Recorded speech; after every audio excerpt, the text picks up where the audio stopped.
किस तरह से एक इंसान जिसे अपनी कद काठी को लेकर, अपनी शारीरिक कमजोरियों को लेकर परमात्मा से शिकायत है, जब एक ऐसे इंसान का पास्ट लाइफ रिग्रेशन होता है तो वो अपने पास्ट में क्या देखता है।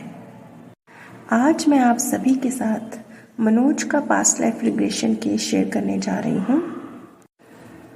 मनोज ने लगभग 6 महीने पहले मुझसे संपर्क किया था। उनका कहना था कि उनकी कद काठी सामान्य से थोड़ा कम है और वो शारीरिक रूप से भी अपने आप को बहुत ज़्यादा थका हुआ और जैसे इस दुनिया में फंसा हुआ ऐसा महसूस करते हैं। लाइफ की प्रॉब्लम्स को, चाहे वो शारीरिक स्तर पे हो या मानसिक स्तर पे हो या भावनात्मक स्तर पे हो, उसे झेलना, उन्हें सोल्व करना उनके लिए बहुत डिफिकल्ट था। वो हमेशा ऐसे उन्हें लगता था जैसे वो फंसे हुए हैं इस शरीर में, इस दुनिया में फंसे हुए हैं। अब हम सीधा मुख्य विषय पर पहुंचते हैं कि मनोज ने अपने रिग्रेशन में, अपने पास्ट बर्थ में क्या देखा और क्या जाना, क्या रीज़न था उसके इस शारीरिक रूप से जो वो कम कद काठी का था या जो मानसिक या भावनात्मक रूप से अपने आप को कमज़ोर महसूस करता था, उसके पीछे वजह क्या थी।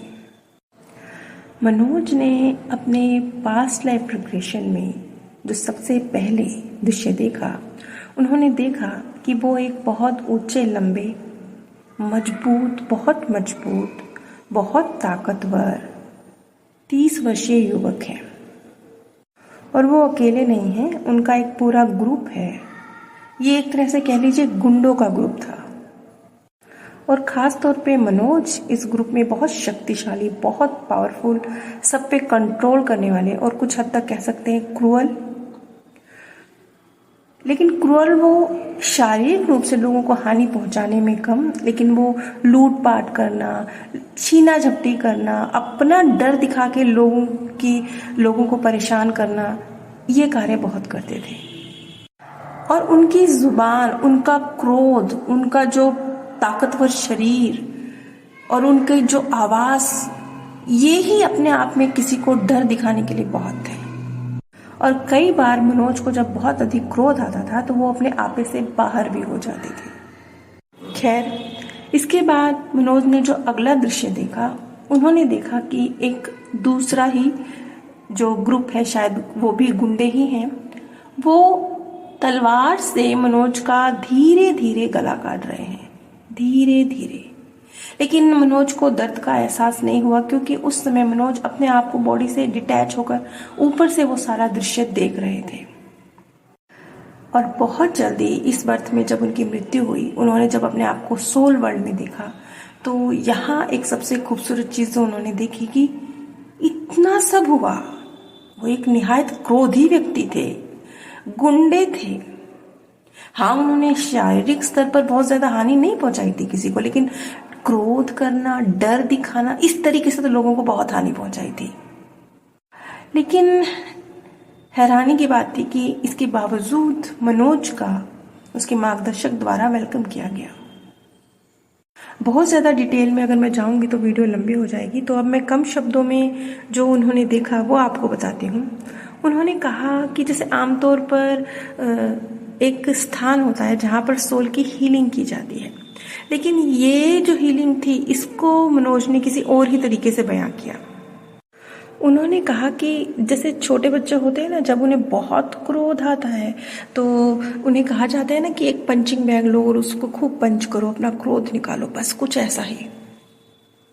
उन्होंने कहा कि उन्होंने अपने आप को एक रूम में देखा जहाँ जैसे कि वो जो उनका क्रोध था ना, जो क्रोध की ऊर्जा थी उनके अंदर भरपूर, उस ऊर्जा को जैसे कोई शीशे में अपना चेहरा देख रहा हो, वो क्रोध शीशे में देख रहे थे, कुछ ऐसा, कुछ इस तरह से उनके सामने उन्हीं की क्रोध की ऊर्जा थी।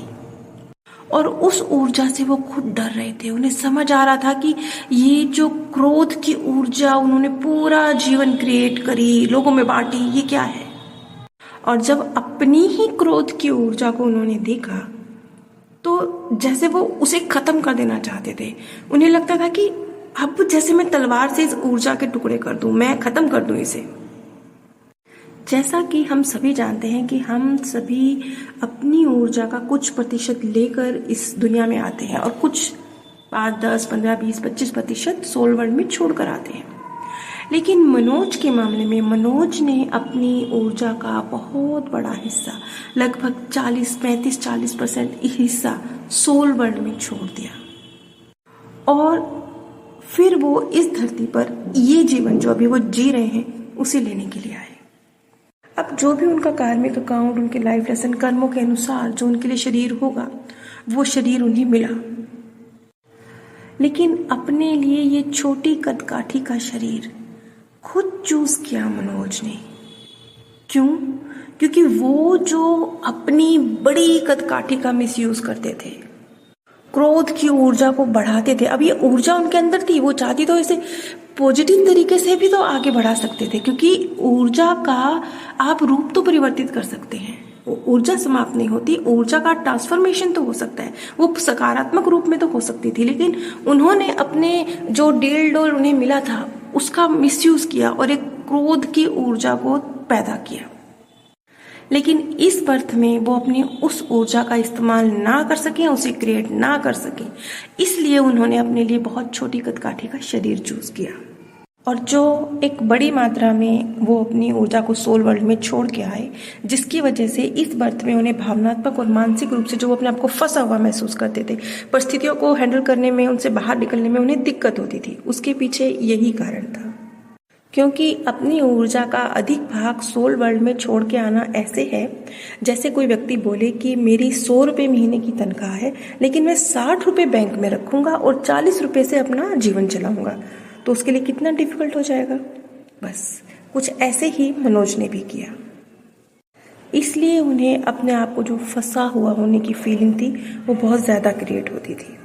लेकिन जब इस सारे प्रोसेस से वो गुजरे और उन्हें समझ में आया कि क्यों और किस वजह से और कैसे उन्होंने अपने लिए इस तरह की चीज़ों का चुनाव किया है, ये क्लैरिटी मिलने के बाद सबसे पहले तो मनोज के मन में जो अपने फिजिकल बॉडी को लेकर जो शिकायत थी वो शिकायत खत्म हुई, क्योंकि उसे समझ आया कि ये तो उसने खुद चूज किया है और क्यों चूज किया है। और इसके साथ साथ मनोज ने सीखा कि कैसे, जैसे कम पैसे में भी किसी को घर चलाना हो तो वो कैसे मैनेज करेगा। इस तरह से अगर वो कम ऊर्जा लेकर इस शरीर में आया है तो कैसे ज्यादा शांत मन से अकेले रहते हुए परिस्थितियों को एनालाइज करते हुए अगर वो सोल्यूशन निकालेगा तो जो अपने आप को फंसा हुआ वो महसूस करता है, ये सारी दिक्कतें उसकी लाइफ से खत्म हो जाएंगी। और आज लगभग 6 महीने बाद मेरे पास मनोज का एक बार फिर मैसेज आया और उन्होंने बताया कि किस तरह से अब वो ना तो परमात्मा से शिकायत करते हैं और ना अपने आप को इस लाइफ में फंसा हुआ महसूस करते हैं। नीचे डिस्क्रिप्शन बॉक्स में आप सभी के साथ मैंने अमेज़ॉन लिंक शेयर किया है। अगर इस लिंक के माध्यम से आप कुछ भी परचेज करते हैं तो बिना एक सिंगल पैनी भी खर्च किए आप इस ज्ञान कार्य में थोड़ा सा सहयोग दे सकते हैं। आपका छोटा सा सहयोग भी हमारे लिए बहुत बहुत कीमती है। आप सभी पर परमात्म सौंदर्य, प्रेम और आनंद सदैव बरसता रहे। आप सभी दिव्य परम धाम में स्थान प्राप्त करें। किस तरह से एक इंसान जिसे अपनी